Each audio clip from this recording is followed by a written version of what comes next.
Well, started out like any other day. Saw my father Abraham loading up the donkey, and I thought, oh, well, he must be going on a trip today. Well, I went over to see if he was or not, and he told me to hurry up and get ready. So I did, and I went to tell my mom bye, and he called me over, and he's like, no, no, no, we gotta go now. So I was like, okay, it's a bit strange, but whatever. So then we set off, and we had the donkey and two servants, and me and my father.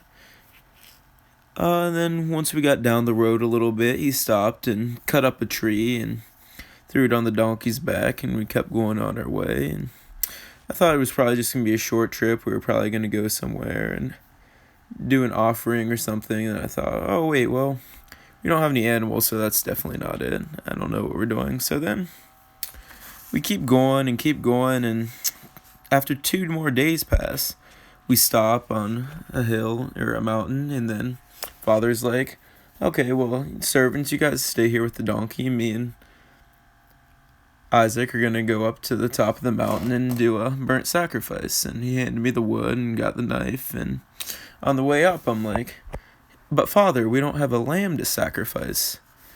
And he's like, oh, don't worry, Isaac, God will provide.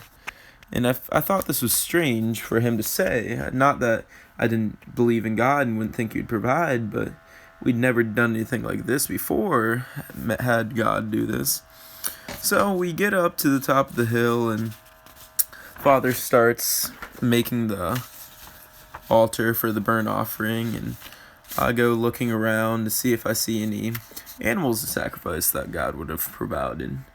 And father calls me over, and he tells me to lay down on the wood. And so I don't want to disrespect him, so I do as he says. And then he starts tying me down, and I figure, well, what is this about?